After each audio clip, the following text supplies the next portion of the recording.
Okay, so we are starting today's webinar. Respected senior colleagues of INS and friends, I once again welcome you all to the webinar series platform of INS. Today we have the 18th webinar. As you are aware, INS invites eminent speakers, leaders, executives, policy experts, and analysts to talk on subjects of nuclear science and engineering and its allied subjects. Today, I am happy to inform you, our viewers, that the webinar talk will be given by Professor Amit Garg, Professor Public Systems Group, IIM Ahmedabad. Sir, on behalf of Indian Nuclear Society, on my own behalf, I welcome you, sir, to our webinar.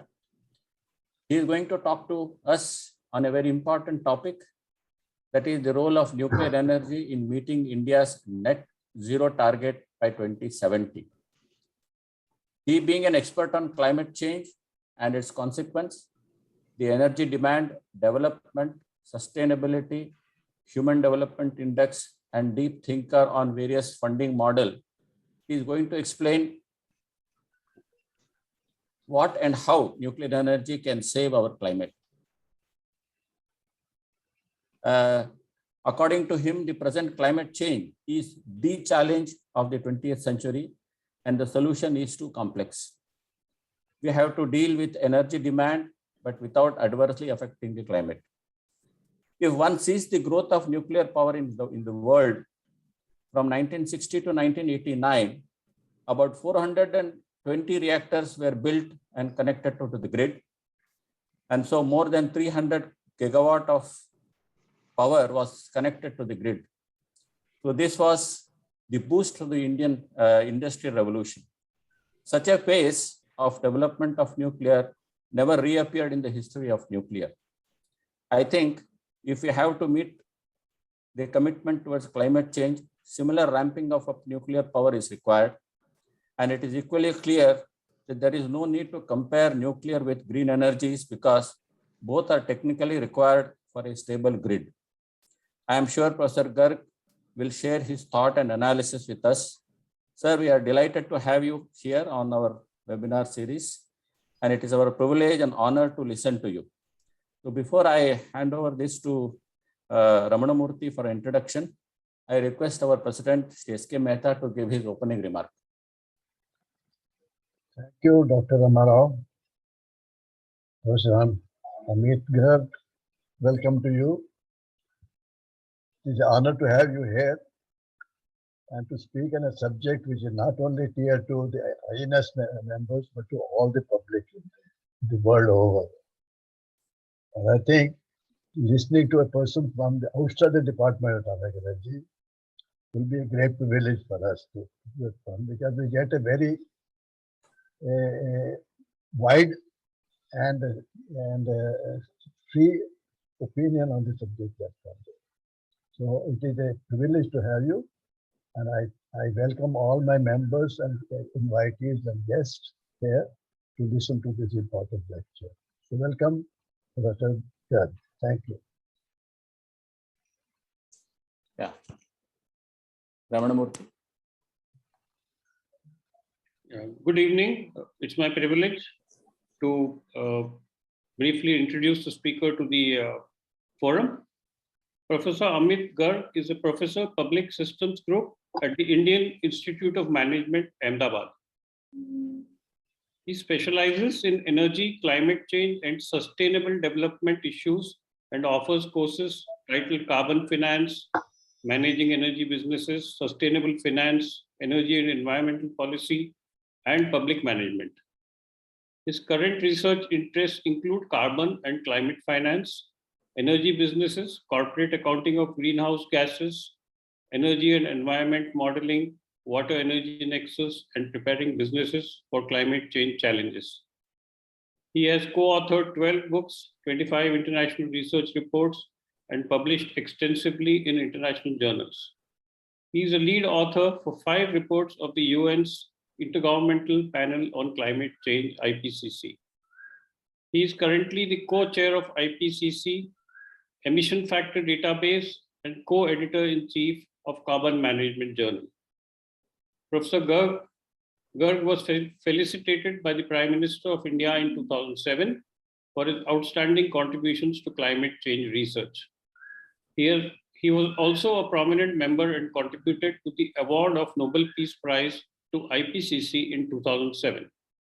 He received the Distinguished Young Professor Award for Excellence in Research at IIM Ahmedabad in 2010 and Outstanding Researcher Award at IIM Ahmedabad again in 2016. So with this brief introduction, it's my pleasure and privilege to invite Professor Garg to kindly commence his presentation. Professor Garg, please. Thank you, Mehta Sahab, Ramarao Sahab, and to introduce me to the audience. I don't know whether I deserve these kind words, but I will try to maybe present a picture which I think is very important for the world to understand, for the policymakers to understand, for climate change community to understand. Nuclear is a very important component of our energy mix, maybe still evolving and growing in India, but in many, many countries, it is a very important and prominent mix.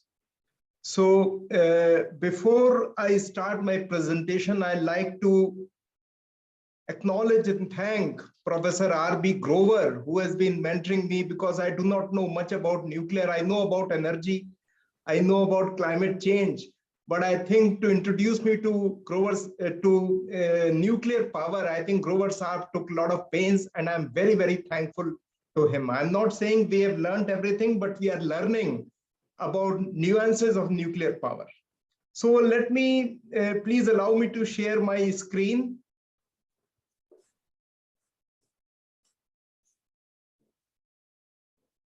Is it visible, sir? Yeah. Okay. Now, You can make it full screen. yes, sir. Yes, sir. So my team is sitting here, my research colleagues, Dr. Sarita, she is presently in Japan, Professor Tirthankar Nag, who is in Kolkata, Dr. Onkar Patange, who is in Ahmedabad at IIM with us, Dr. Vidya Vaishya, who is also at IIM. Such a deep and big research is, in my opinion, is not possible without team effort and everybody pitching in, because we are going to talk about modeling, we are going to talk about maybe load curve, we are going to talk about the critical minerals, we are going to talk about finances. So all these things are there. Maybe I'm told that I have up to 60 minutes, so I will maybe just try to see whether we can cover. I think I'll try to finish before that, but let us take. So what is net zero? No, people talk about net zero, climate scientists, economists, politicians. What is net zero in fact? So net zero refers to a country achieving a zero greenhouse gas emissions net. So that is total emissions minus total sequestration, which may come through forestry, which may come through various means, net zero.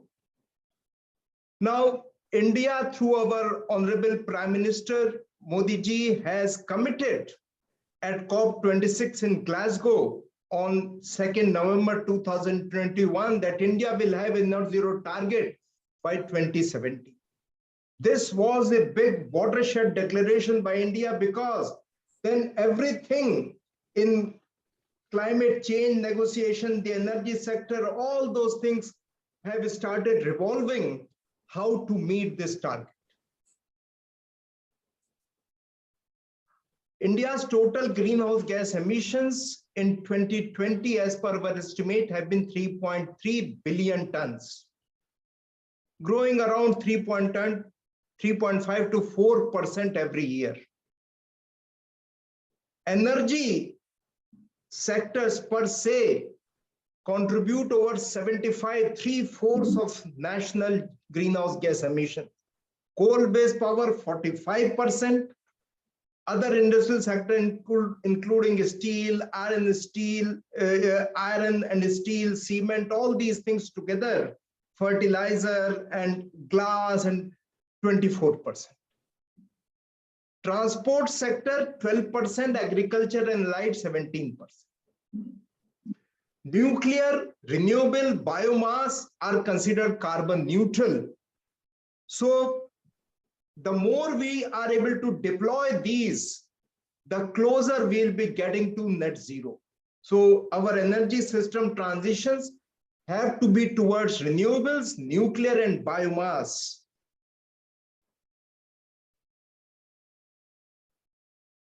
I think the most important point for India is to keep the energy affordable and secure. For about 133 billion people today, we have to keep it below a reasonable price, which maybe we may say that for certain people, it may be 50 paisa per kilowatt hour.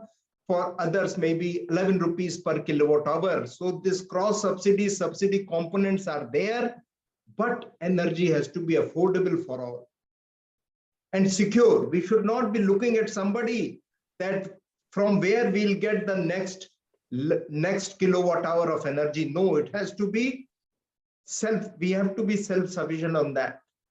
Along with this, we should have a climate security for all. That is, greenhouse gas emissions have to be within threshold for the world. So energy security for India, climate security for the world, they have to go hand in hand.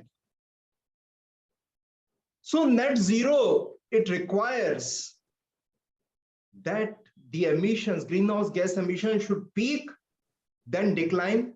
Otherwise, how will we reach zero? So maximum is allowed, then going down. India is yet to peak. We have not yet peaked. And we are likely to peak between 2040 and 2045. That is our estimation. People may say that India should peak by 2030. Not possible, knowing our energy systems, understanding the energy requirement, the growth imperative, what we have. Developed countries, this is, I think, very important point. Most of them have peaked around 2010 or before. Some have peaked in late 90s. And they have said we'll reach net zero target by 2050. So they'll be getting 45 to 55 years before net zero, between peaking and net zero. Why should India be asked to give only 5 to 10 years? Who talk about net zero 2050? No. Even this 2070 target is very ambitious, I would say, because we are a big country, large population, large systems, and we are coal dependent system. Energy security comes from coal. So transformation to a net zero world requires a lot of challenges. I list them out as we move through the presentation. India decouples our economic growth from emissions by 2.5% per year. So if emissions are growing 3.5 to 4%, economy is growing about 6%. Average, I'm talking about last 10 years, even more. So the faster we grow on economy, the lower we grow on emissions, we will be decoupling more. This is our country, India. You all know that coal is the bedrock for our system. Thermal coal, 91%, 9% metallurgical coal. Surface mining predominant, it may be 95, 96% now. Even then, we import 220, 225 million ton of coal every year. We import 85% of crude oil, about 50% of natural gas. So these two, and with the oil prices touching 110, now they are slightly cool at $95 per barrel. The implications for Indian economy are very, very, very adverse. So energy security means continue with coal, but it doesn't mean that we are not wanting to contribute to global climate security. Yes, so we have to be very responsible. We are a responsible nation. We have to be responsible in burning our coal and make it more efficient.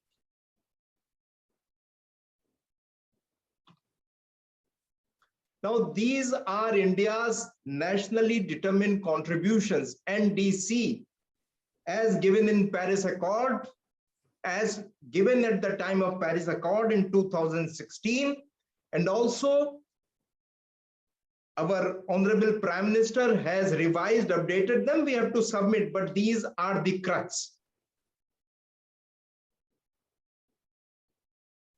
GDP intensity of emissions by 45%. From 2005 to 2030 level, we are already at 31% achievement level.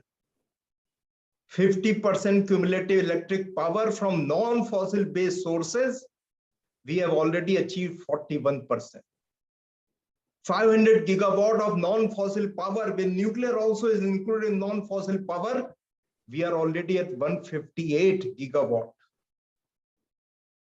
Additional carbon sink, that is for forestry and tree cover, 2.5 to 3 billion tons. This is a very challenging target, but we are working on this. And mitigate 1 billion ton of CO2 by 2030. Railways to become net zero by 2030 and India to become net zero by 2070. These are the commitments given by India at COP26. Of course, this is financing issues where developed countries have to come up. I'll not touch upon that much because we are talking about nuclear. Now, coming to non-fossil sources, these are the main non-fossil sources in India: hydro, large, small, nuclear, current and advanced, wind, onshore, offshore, solar, PV, biomass, solid, liquid and biogas, hydrogen, geothermal and marine. Now, what are the risks for each one of them? There are very, very specific risks. If we look at renewable energy, that is wind and solar, they are intermittent. That is, solar will produce when sun is shining, wind will produce when wind is blowing. Otherwise, there will be no production. If there is a cloud coming, cloud cover, solar production may go down that time. So it is a very critical aspect. How do we manage grid for such circumstances? Critical mineral dependence in renewable energy. We require for producing wind and solar plants, and also for battery backup, we require huge amount of critical minerals, including lithium and cobalt. China controls 70% of global lithium reform capacity, and Congo controls about 50% of cobalt capacity, generates. And of course, China is having an indirect control over that. Biomass is good because the money goes to the farmers directly or the systems therein, cooperative systems, but supply chain is a big issue, big issue there. Water availability, hydro is very clean source, but how much water we have, how much we jack up.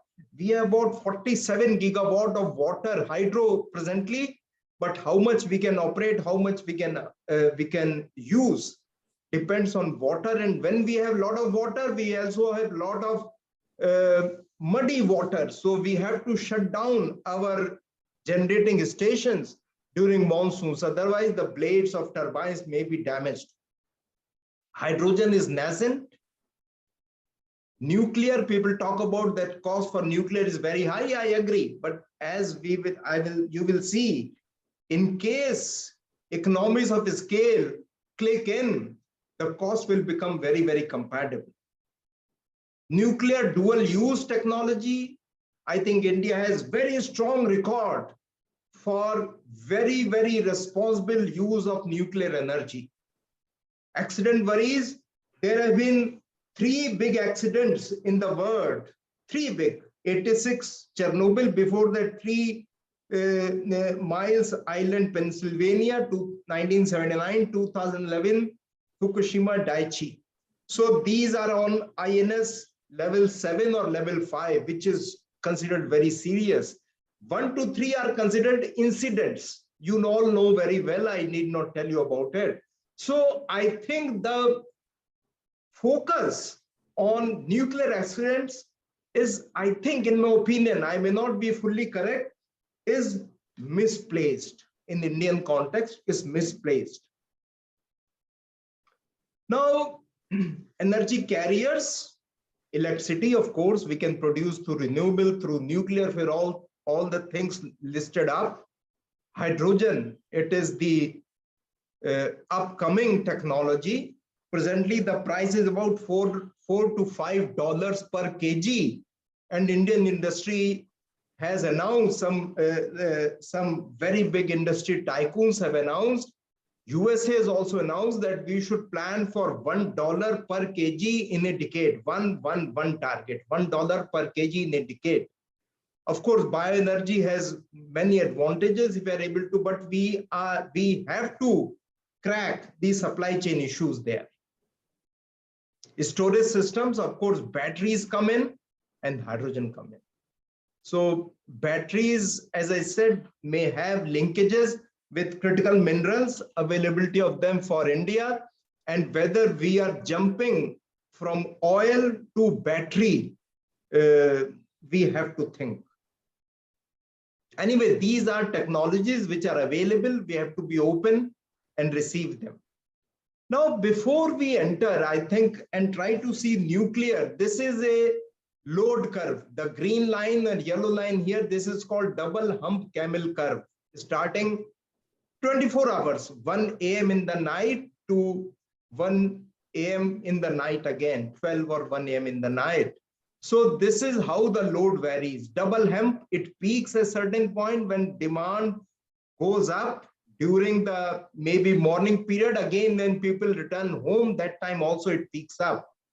Now, if we have more solar or renewable coming in, Government of India has given a preferential order that it should be taken in for solar. Whenever solar is pumped into the grid, it has to be taken. That reduces the other base load and other power generation sources to this yellow line. So it goes down.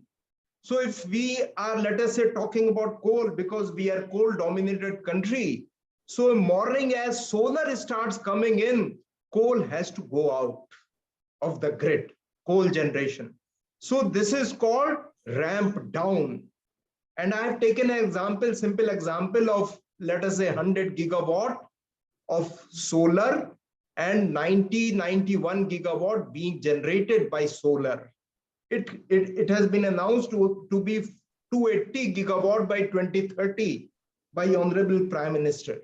So this goes down again as the sun is out, solar production goes down, and we have to again ramp up. So this ramp down and ramp up daily basis is a big drudgery and maybe a very challenging task for coal plants, because coal plants, as you know, cannot operate. They need certain load profile. About 60-65% of total load should be there. Otherwise, they'll become asynchronous and shut down. So we have to make this. And this is the challenge. How do we manage the duck curve? Because we can always say that this much nuclear is required, this much solar is required, but how do we take this into our grid? That is the challenge. Presently, across the year on a day-by-day basis, minimum can go to 240, maximum to 120, maximum 240 gigawatt of daily load. And with all our development, economic growth, and more energy consumption, this may go up to 200 to 350 gigawatt per day in this decade. Let us take this as some ballpark numbers.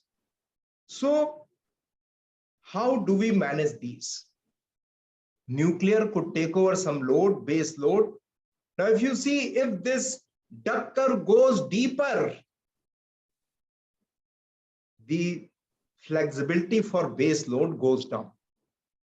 Base load goes down. You can have base load only up to 100 gigawatt or so. So if this whole load curve shifts up to 350 gigawatt from present 240 gigawatt, maybe we'll have more leeway in this whole system. But we don't know how much, 20%, 40% more. We will show you through our modeling how much. Biomass pellets could be co-fired with coal in coal-based power plant. There are a company in the UK called Drax, which is converted to 100%. Three out of 6 plants have been converted to 100%. NTPC is also planning for doing this, trying for doing this, but they are not able to go for above 5 to 10%, because this is a tricky aspect to build the supply chains. Batteries, of course. This is in California. We were seeing that how California behaved. It is considered one of the best stable peak load for the last maybe 15 years. Very stable peak load. But under that peak load, that is this point, there is a duck curve. And as solar increased there, the peak has shifted, the trough has shifted, and challenges have gone up. So California is investing heavily in energy storage and how to manage demand, which is called demand response. Lessons for India and role of nuclear energy. We'll see how is it possible. So these are the various possibilities which are available. Phase out coal. In our considered opinion, it is not possible to phase out coal for next 20 years. Energy security, affordability issues. Coal-fired biomass, yes, it is possible, but scale issues, as I said. More renewable, yes, it is possible, but as more and more renewable come in, we need more storage. As California case, which is expensive now. And there are scale issues because India has 200 gigawatt of thermal power and total 396 gigawatt of total power. Maximum load has been 187 in 2021, but load may go up. Even then, we need huge storage to keep up the duck curve load. Make coal plants at peaker plant. NTPC has done this with German Siemens technology. It requires about $150 million per gigawatt to do this conversion. But then high wear and tear, it is not likely in our expert opinion in any big way. Some plants may be converted, but not in a big way. CO2 capture and storage, yes, it is possible, but it has not been tried at any big commercial level in India so far. Globally also, plants number are limited, but it is something we have to see. CO2 pipeline has to go so near to the storage site. We have to produce this and dump it very quickly inside so that we need not have long transmission pipelines. Use RE to produce hydrogen, which should be used in industry and transport as green hydrogen, and reduce the belly of duck curve. So RE could be used for this. RE could also be used for, that is, nuclear could also be used for producing green hydrogen.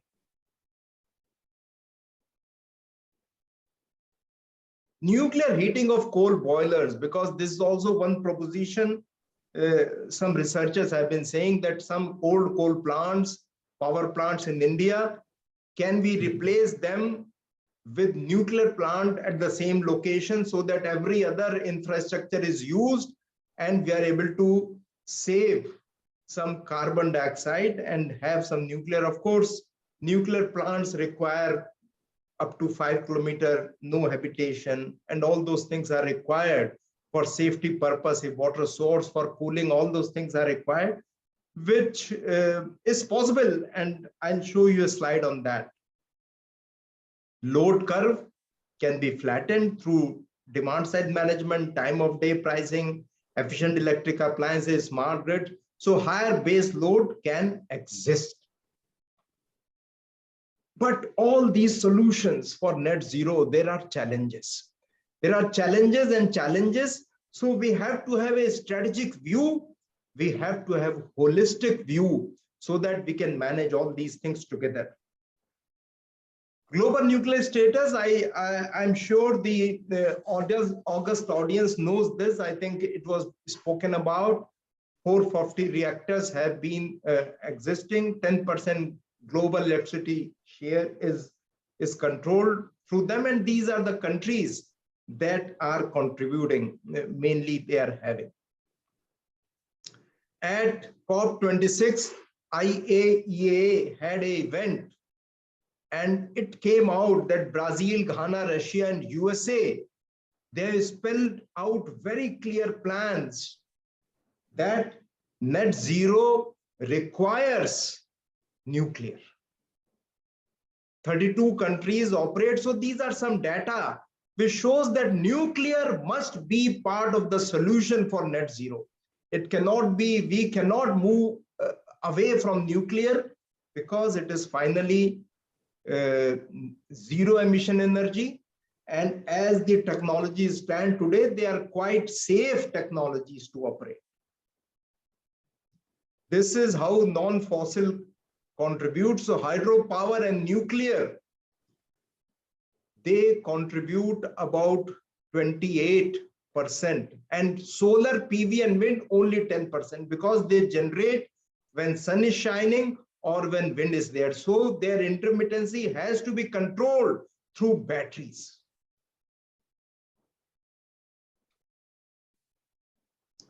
This is France is planning major reinvestment in nuclear power. Bulgaria, Czech Republic, Netherlands last week has announced, after the tussle with Russia, that they will also bring back their nuclear.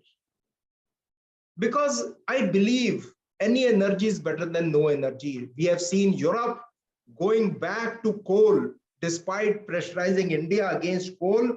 They have gone back to coal because, and with a very high price, $240 per ton. They have embraced coal because they want to come out of the gas dependence on Russia.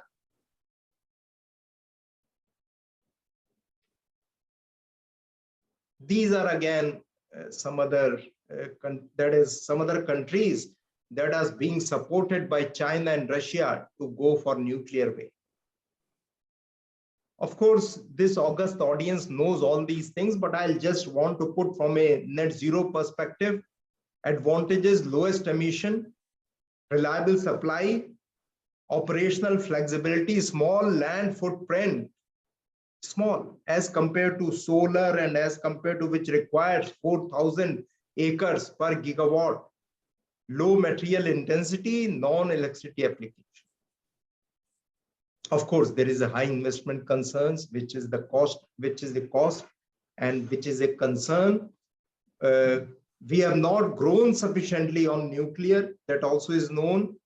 Fuel supply is a issue. Policy support, public acceptance, dual use, accident history. As I said, accident history has been good, extremely good for India. No accident, major accident.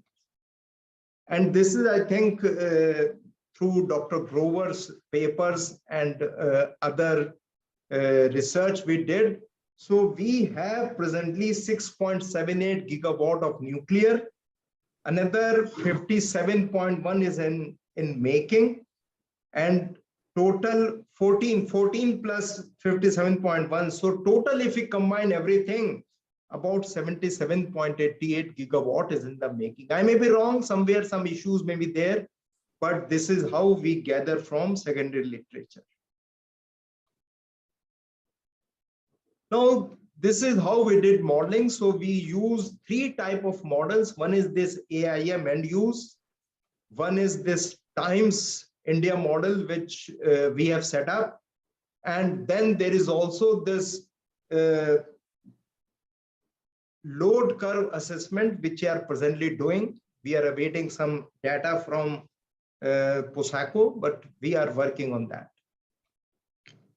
This is the yellow thing you see. We have run different scenarios because future is analyzed through scenarios. What if that if this happens, what will be the implication? So we have different base scenarios called current policy scenario, CPS scenario, which is dynamics as usual. And then we have net zero emission scenario, NZES. We have 4 variants. The first one is solar and with huge battery storage, and coal and gas with CCUS. Second is coal and gas has high share with retrofitted CCUS everywhere. Third is nuclear share increases, and fourth is as one NZES1 with the remaining coal changed to nuclear. So here about 155 gigawatt nuclear is required to be installed by 2050.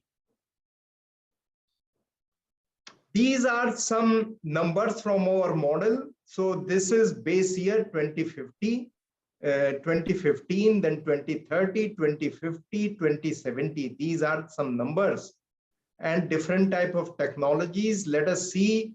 Presently, nuclear share is very less. Nuclear is this color, is very, very thin share and in generation capacity. And then this goes on increasing to 155 gigawatt in NZES E4, 2070, 50 also, 2070 also the same thing continues.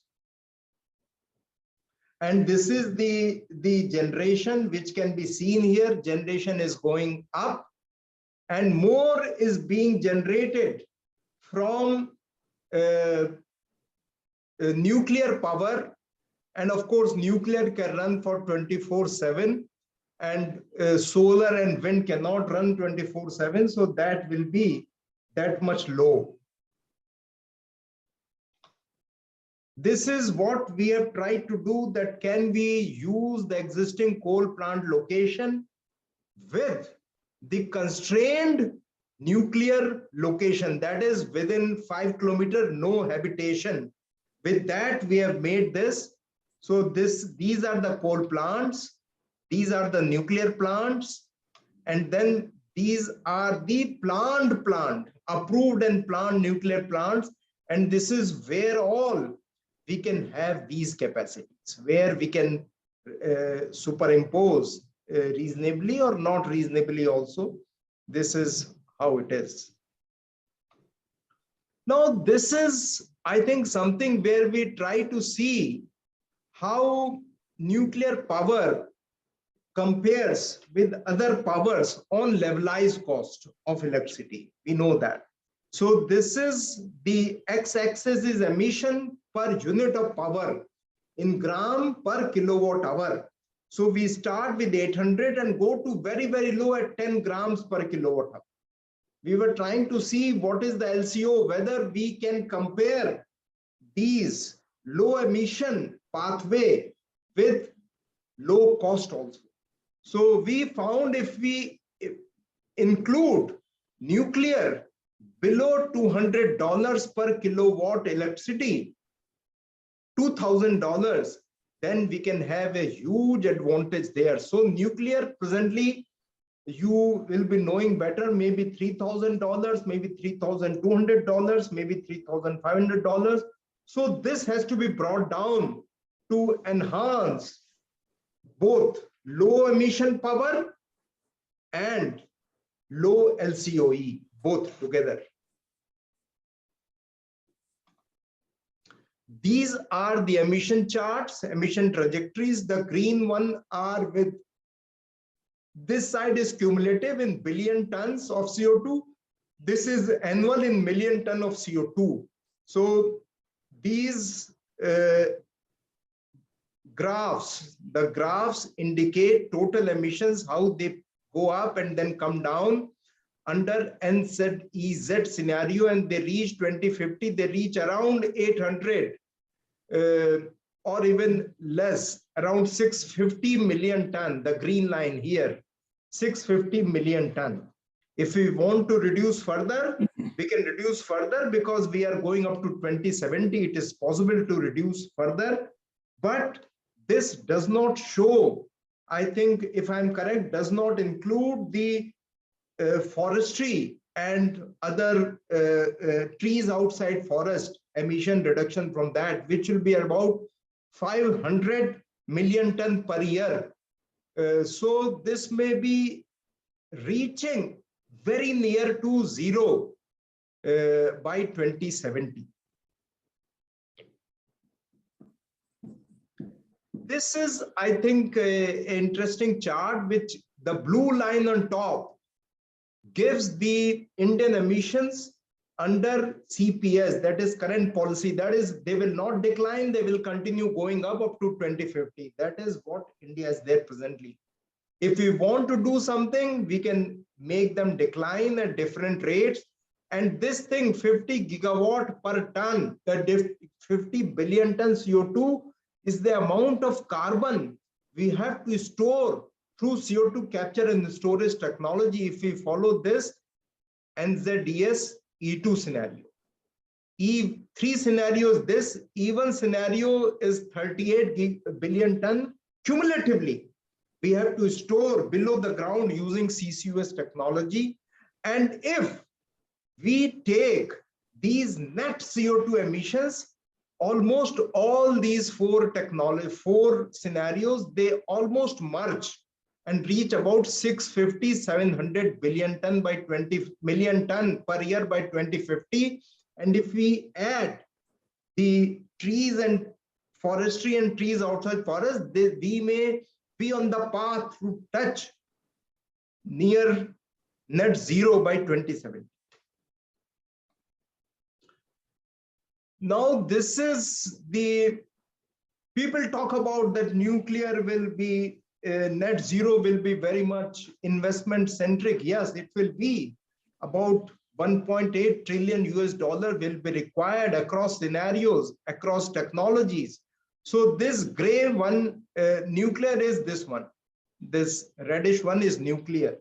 So with this nuclear capacity, we can see this requires about 155, that is investment required is quite high for all these things. Solar is also very high, wind is also high, and nuclear also is quite high.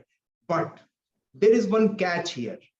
We have carbon neutrality targets, so there'll be some carbon which we'll be saving. If we can monetize that carbon, a lot of this investment can be paid for. So if we monetize the carbon saving, which was total, if you see cumulatively about 50 billion ton into $10 or $20, we can save about $1 trillion we can earn through carbon credit. So carbon is, we don't have any carbon price in India. So this is the international system which has to come up to support nuclear. Otherwise, but nuclear is only part, maybe not even a quarter of total investment required, just as much as wind, we can say. This is the total investment required if in India, if we see across sectors, across years, across, so NDC, National Determined Contribution, enhanced NDC, which Honorable Prime Minister has given at COP26, and net zero 2070. So we require total about 6.8 to 7.6 trillion dollars in 2030, until 2030, about $650 billion every year to give a deep shift towards net zero. So the shifting has to happen now, the curve has to be bent now, and then for that we need a lot of investment. Some investment is also for providing energy to our population, people who are energy poor, and some investment is required to make our systems clean. This is the other aspect, critical minerals. So solar energy requires these many materials, copper, indium, tin. Wind energy requires copper, mainly a lot of copper. More than twice we produce. And for solar, about 6 times than we produce. Batteries require nickel, lithium, nickel and cobalt. These are lithium we do not produce. Cobalt we produce very, very small amount. Nickel also we produce a small amount. Nuclear energy, as against to this, do not require, nuclear energy does not require any big critical minerals. So that is a positive story for nuclear. This is the same thing I'm putting in a figure where all criticality is there. So transition risk, of course, if we go very quickly, very deep, we may not find investment. We may have GDP impact, which may be 2 to 3% of GDP growth loss. There may be stranded assets like coal mines, like power plants, like many other things may be stranded. Job losses, people say about that, okay, we'll lose fossil fuel jobs. Yes, we will lose fossil jobs, which is very, very big, 1.5, 2.5, but we'll also get electricity sector jobs. Of course, the skill requirement will be quite different in these two, so that, and locational requirement will also be different in these two. So we have to really see the jobs for fossil fuel mining is on east side of India, central India, and renewable solar power jobs will mainly come on west coast and also on southern part of India. So we require large structural shift. And of course, we need to electrify. Of course, we are doing quite a lot of electrification in railway sector. The big quadrilateral is being converted, double line, and a lot of lines are getting. So railways have planned to become net zero by 2030. So they have to phase out all diesel power, all other power, and maybe they have to depend on clean energy source. So we can also provide nuclear, can help railways also in helping through that transition. So finally come to what would be influencing nuclear transition. First is land requirement. Land requirement is not so much as with other renewable energy requirement, but we need. And there are significant opposition to land requirement, delaying their development, delaying movements. I don't know whether Kundakulam was delayed for many years. We know that, and some NGOs are delaying it. So I'm not saying that it is it should not be done, but there has to be a discussion. If country has to grow, if we have to become net zero, these things have to have a positive action. Fuel requirement, India looks set to continue assured importing nuclear uranium supply. So this we have to see. I think this August House is very much aware of these issues and which type of nuclear technology will be winning, what type is required, whether we need 10 years, whether we need 20 years, whether we need 30 years to really make nuclear as a strong contender for our energy needs. We need energy requirement. There are L&T, Walchand Nagar Industries, BHEL, Godrej, they are all contributing to manufacturing components for the nuclear ecosystem. We have to push. We have to maybe push under Make in India, making nuclear as a strategic and priority sector. Without that, I think the industry is there, they are willing. We have to slightly open up. Manpower, we need more engineers, many more engineers who are nuclear engineers who understand the whole system. We need engineers to establish nuclear plant. We need power engineers, we need mechanical engineers, we need civil engineers. We of course need nuclear engineers, nuclear scientists for this. And the last point could be a little controversial, because what I'm saying that NPCL, I am not putting, maybe it is very harsh. Normally in any system, the system becomes its own enemy. When we are, let us say, in certain sector, we say, no, we know the sector best, we know the sector better. Maybe controversial, so I'll not comment much, but we should have more NPCL, NPCL 2, NPCL 3, and they should, if we have to really reach 155 gigawatt by 2050, we have to build no more nuclear plant. We have to, maybe they could compete and they could grow together. This is my perception. I may be wrong, but as an outsider, I'm saying this. So thank you very much. I stop my presentation. The floor is open for any comments, discussions. Yeah, Ramanamurthy.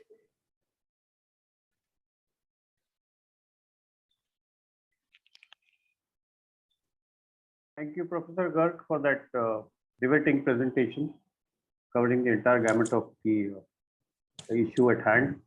Now the forum is open for discussion, comments, questions.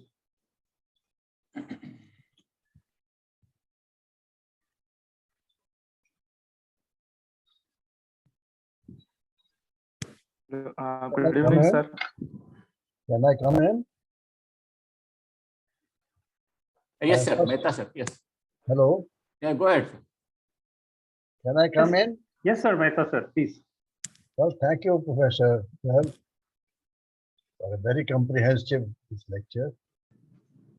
I just wanted to bring to your notice and to my colleagues that there are a number of issues which are limiting the use of nuclear power.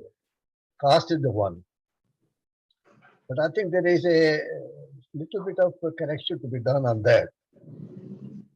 The cost is based on the 40 years of the life of the plant.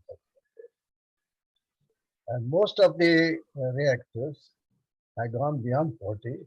Tarapur 1 and 2, which are the first one there, have almost are operating today. I don't have the cost of the tariff there because of the loss of capital cost and also of things like depreciation. I understand that is the cheapest available to the Maharashtra grid on that. So that is, I think that factor has to come in somewhere, even though we do that somewhere.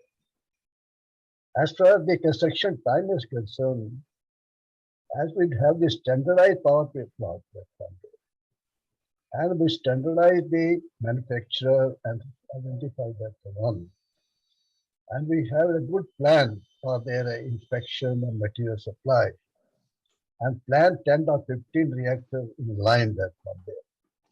This time schedule will be definitely under control. And it has been demonstrated in what some of the things that this is possible. Our manufacturer in India are very well acquainted with the various requirements and material supply, and they have done a wonderful job there. I would like to only remind at this stage that in 50 or 60s, when I joined the Department of Atomic Energy, I used to hear quite often from Dr. Bhada that no cost is costlier than no cost. No power is costlier than no power. And I think that is a valid today. Because if we have to grow, industry needs its dependable power, and with a good steady sort of stability, all the things like that. Initially, our grid was small. Many of the power reactors could not be sustained. But today's situation is far, far different. And we have got a very comfortable situation on that one day. Thank you very much once again for your very detailed and very comprehensive presentation. Thank you. Thank you, sir. Thank you. We have a question from Mr. Kishore Agarwal. Mr. Agarwal, can you please unmute and ask your question? Yeah, please go ahead. Good evening, sir. Very well covered that topic. I had a question about our own nuclear power projects and basically the cost of the nuclear power plant per unit purchase agreement becoming with a state government is becoming a very difficult task now for the particularly NPCIL. So one question that, and another is it can be internal, the time, construction time for the power project is a very high. So there is no resolution for this. Yeah, Agrawal Sahab, I think the PPA with the state governments or state utilities is a bilateral issue, and where some priority sector system has to be provided to nuclear. That is, a government has to say that this has to be provided this much level, the central government has to. And regarding the construction time, I've been telling that we have to, if we have to reach 155 gigawatt in next 30 years, we have to really do systematic changes in our system. We cannot say that, oh, this is the way we operate, we have been operating. That fully respected, fully acknowledged. But if nuclear has to be pushed through, which we need to push now because of net zero target, we need to push nuclear now. I think NPCIL and our friends would be doing a disservice if we do not push this now. That is what I will not, Mr. Agrawal, I will not be able to give very specific nuclear centric answer because, as I said, I am not a nuclear engineer, nuclear scientist. So Professor Grover has been my mentor. He has been teaching us. So if any questions, sir. NPCIL has constructed earlier within 5 years, but now because of some issues and this Fukushima and the time consuming for the power project, and ultimately the power PPPA is not getting placed through the state government because of the unit cost and all this thing is increasing. So I think with such fora, I think we should also, INS should send a representation to Government of India that this is, I am free to, I am willing to join because I believe nuclear power has to be a part of solution, period. We cannot say nuclear has this problem, that problem. That is okay. That time is past. And as I said, as I learned, India is having very good track record of nuclear energy. So why should we feel shy? Yeah. Absolutely. The operation point of view is maintenance. There again the renewal of the old power plant and again generating it electricity with the full power is a very good. Only the construction and the selling of that power is now little bit difficult now. With the change in the solar and all these things, they are selling at hardly 1.5. Agrawal साहब, मैं आपको एक number देता हूं. The new coal-based plant is capital expenditure is, if you convert, 10.5 rupees per kilowatt hour. Coal-based new plants. तो उनसे भी तो आप compete कर रहे हैं, ऐसी क्या बात है सर? नहीं, उनसे तो compete कर रहे हैं. Thank you. Thank you, sir. Thank you. Sir, may I ask a question? This is regarding the hidden subsidies which are built into, I think, solar and wind, which you have, I think, not mentioned, and whether in the LCOE that has been taken into account. Yeah, LCO takes that into account, sir. So that is why nuclear becomes much cheaper, because we don't take any subsidy for nuclear per se. And you see how solar and wind have grown. They have grown initially on subsidy, what we call the push effect. Somebody has pushed them in the market, then the market has pulled them. So for India, for nuclear, there is no push factor, only government can push it. And market mein apne challenges hai, only government has to push, government has to pull. And giving this net zero 2070 target, I think we should take that as the Brahmavakya and push nuclear against that. Thank you. We have a question from Mr. Parthasarathy now. Mr. Parthasarathy, could you please unmute yourself and then ask the question?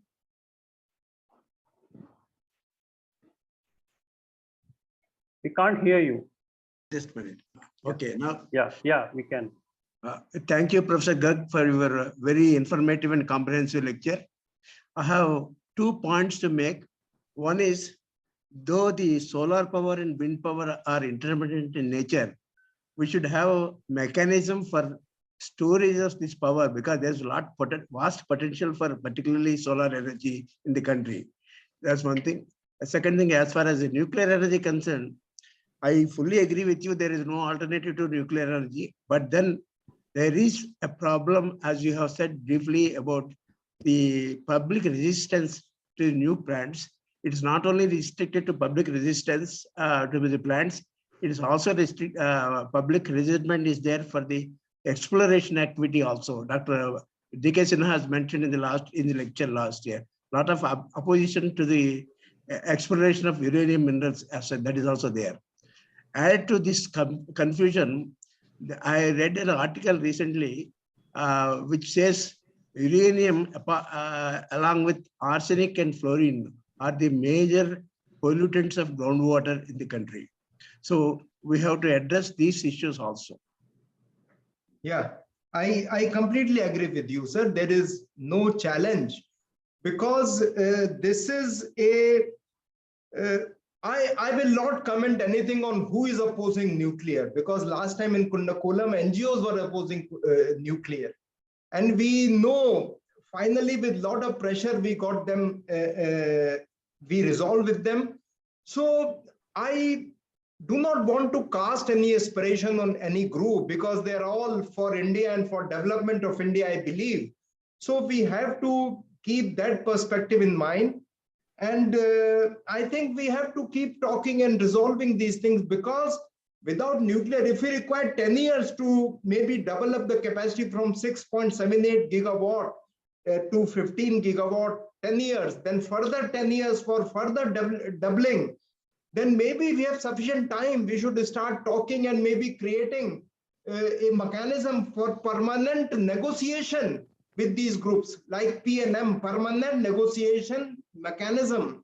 Let the government representative be there, let the nuclear lobby be there, let the extreme different type of systems be there, let the scientists be there, let NPCL be there, and let them meet every month. Why not?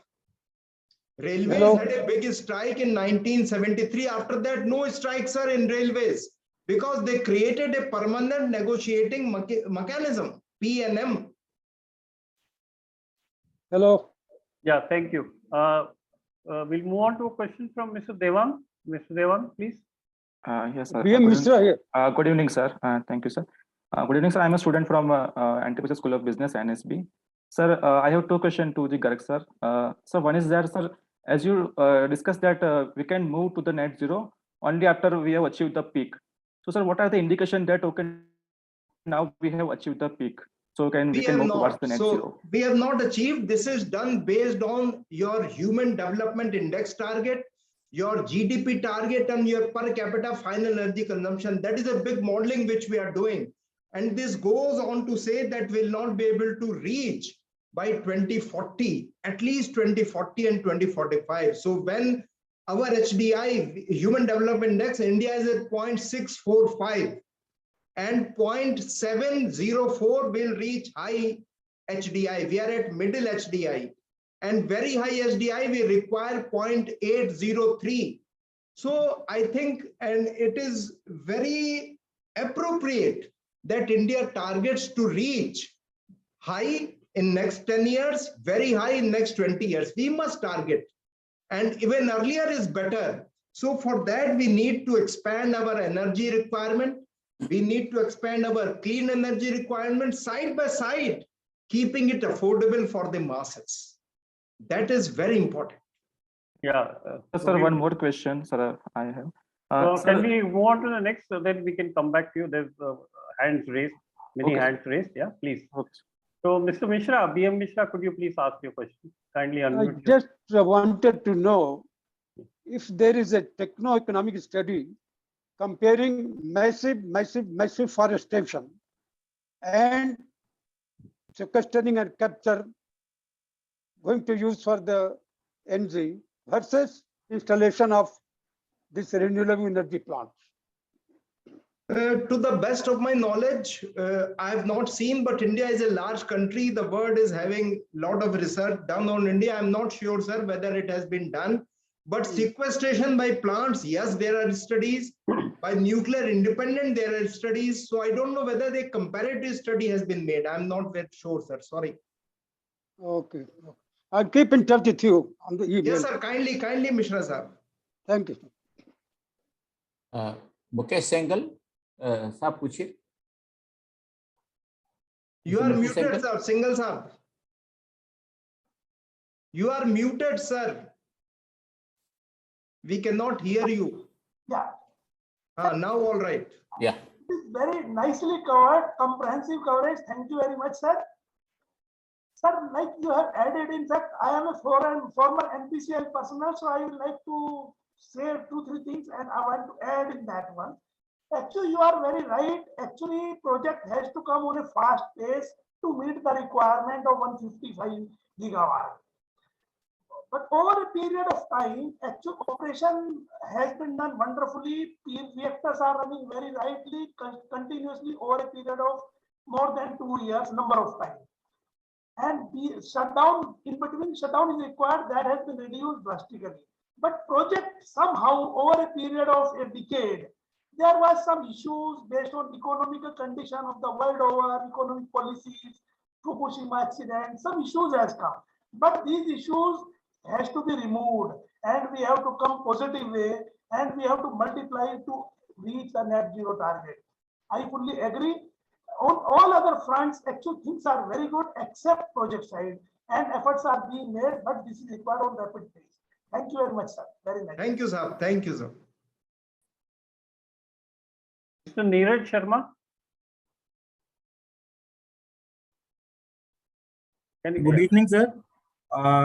Sir, good evening. I'm an ex-student of NTPC School of Business. I remember. Yes, sir. Sir, my one simple question is, sir, this government Ministry of Power is bringing this MBED, market-based economic dispatch. So the challenges posed by MBED, will the nuclear plants will be able to, sustain those challenges?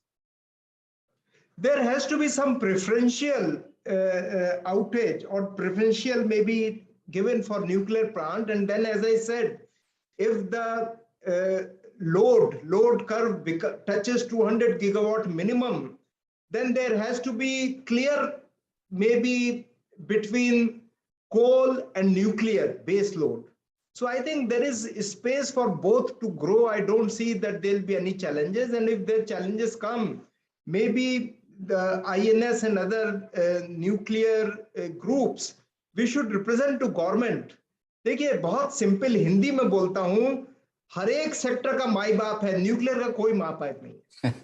बहुत शुद्ध हिंदी में बोल रहा हूँ. तो इसको हमें समझना पड़ेगा कि माई बाप अगर गवर्नमेंट है तो गवर्नमेंट को बताइए कि साहब ये करना पड़ेगा. आपने नेट जीरो अनाउंस कर दिया, बहुत अच्छी बात है. We have, I am very proud of India for that, but then we have to take steps, and promoting nuclear is one step.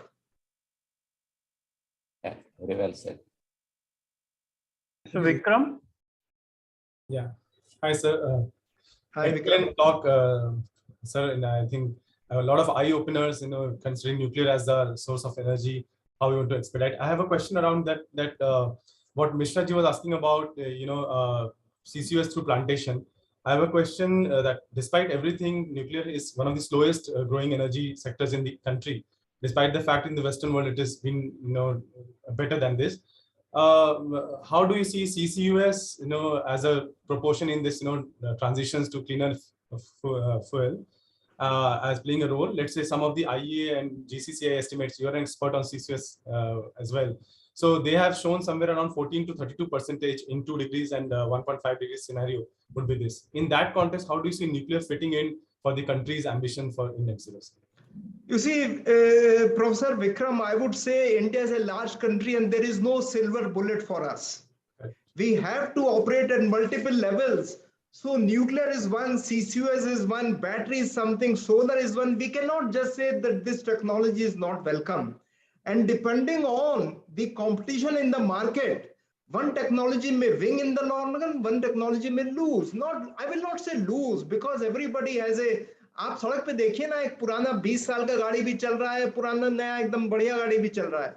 तो ऐसा नहीं है. We have myriad technologies operating together. So वो होगा. आप जो बता रहे हैं CCUS, प्लांटेशन, ये दोनों का स्पेस है. Actually unfortunately Vikram, you know very well, despite all our pushing, CCUS, we do not have any single industrial level, large industrial level project in India. We do not have. And such things require demonstration for others to come in. We don't have. We have a small project coming in Gujarat, Ankleshwar में, और एक और छोटा सा project लगा रहे हैं. उसमें उससे डेमोन्स्ट्रेशन पूरा नहीं होता है. विक्रम, आप तो you are a, I think you are pushing very strongly on CCUS. But we know that CCUS में इतना अभी नहीं हो रहा है. होना चाहिए.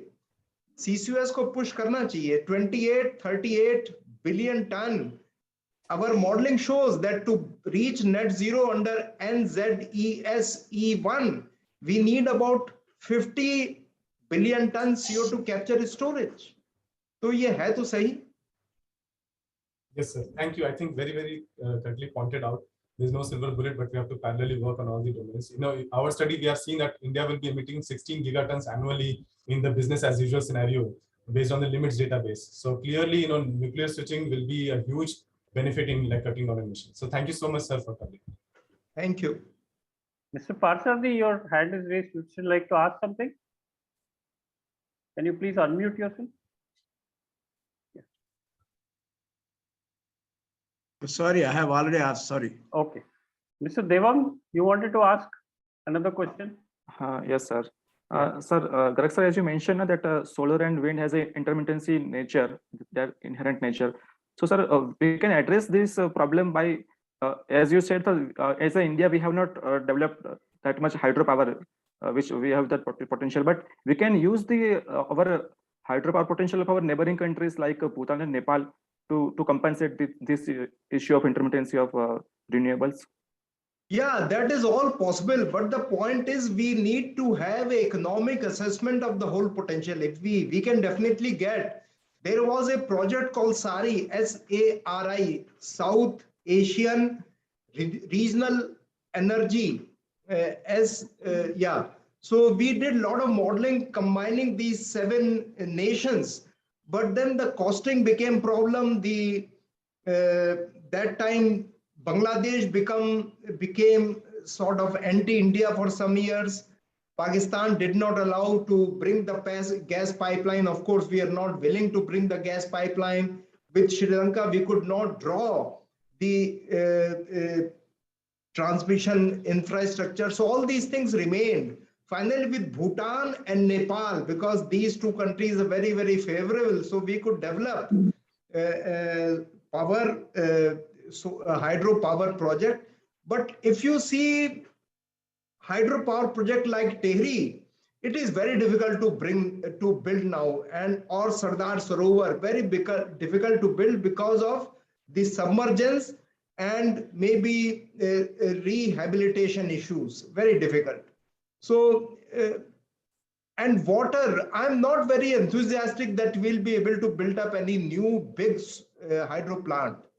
We can still build new nuclear plant, because now the 750 megawatt small plants are coming up. They just maybe plug and play sort of plants with, of course, you have to do so many things simultaneously and do it. And their security is quite established. So we have to look for technology that will help us, that will last with us, that is economically viable with us. But without economies of scale, even nuclear will not be able to sustain. We have to bring in. Okay, sir. Thank you. Any other questions? Sir, I'd like to share a couple of comments. An excellent visionary talk with deep insights to country's ambitious target of achieving net zero by 2070. Thanks to Professor Garg. This is from Dr. Abha Chabra of ISRO. And there's a comment from Mr. Singhal, very nice presentation with comprehensive coverage. Thanks, Professor Garg and the organizers. So these are 2 comments I thought I'll bring to the attention. Any other questions? Yeah, go on, sir. Please. Yeah, I think I just want to make some comments. Thank you, Yeah. Professor Garg, for the excellent presentation. And as some other audiences, someone have said that we have constructed in the past, NPCIL has constructed in the past reactors in 5 years, steps 3 and 4. Mukesh Singhal was trying to hint towards that, and this is something which can be repeated. There were some problems during the past few years. They have already been addressed. And now I hope future 700 megawatt reactors will be constructed in about 5 years' time. That should be the aim for NPCIL.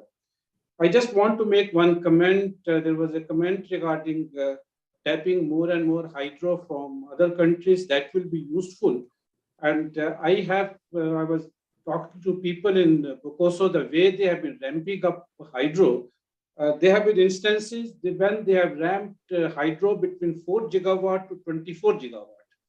They already, this is quite a big, large range in order to ensure that during the daytime, solar and wind can be accommodated. And ramping from 4 gigawatt to 24 gigawatt, this is in one lecture.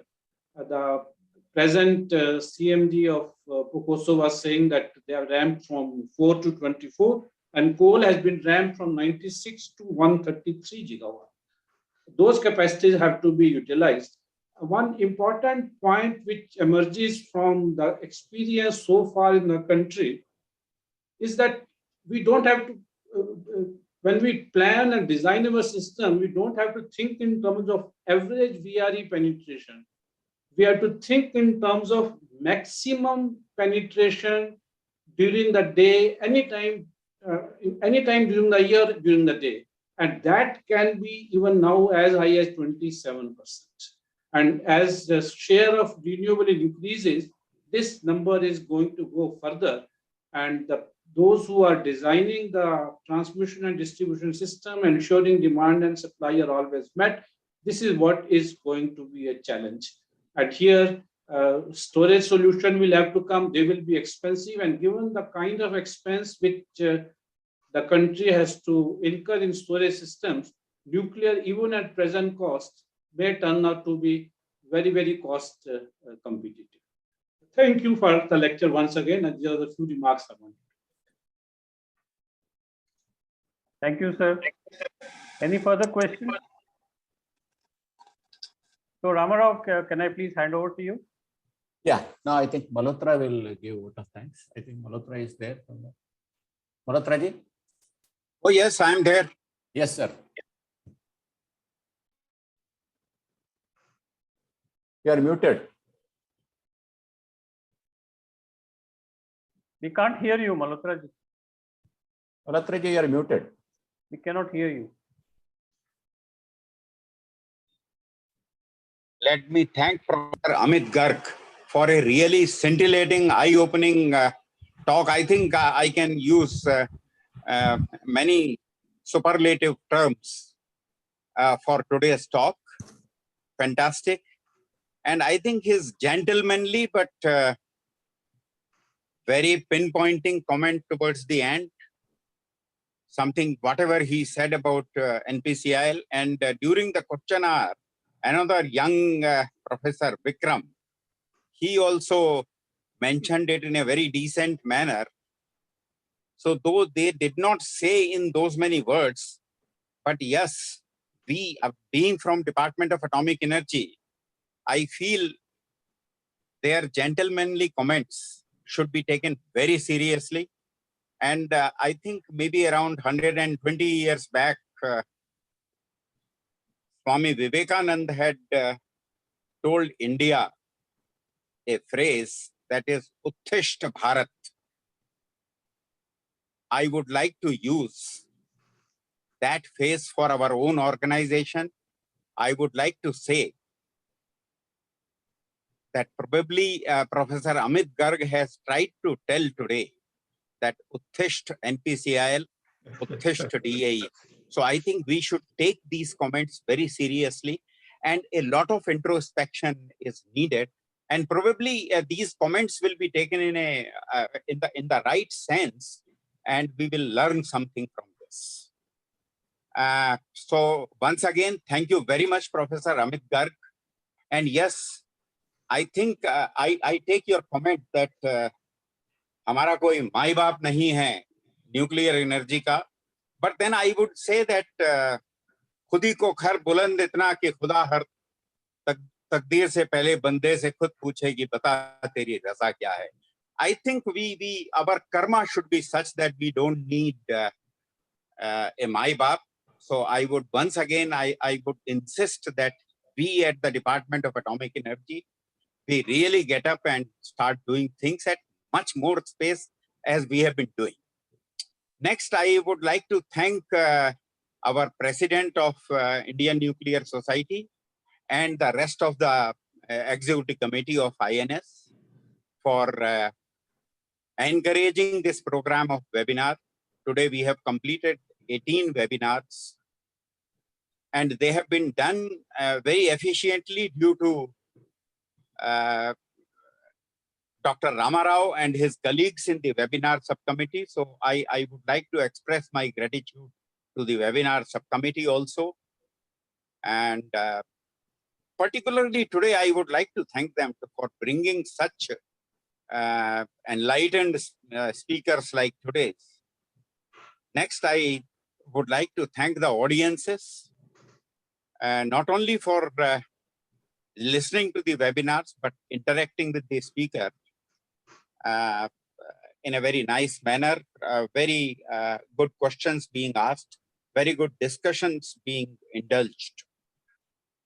Now, before I close down my vote of thanks, of course, I like every time, I must thank our treasurer, Shri G.D. Mittal, and our scientist from BARC, Dr. Shivjit Rajgopal, for facilitating the propagation of information about our webinars to a large number of people. And before I close down, I would like to announce the next webinar, which is on our 19th webinar on 2nd April 2022. It will be delivered by Dr. Manpreet Sethi, and another wonderful speaker. I have heard her.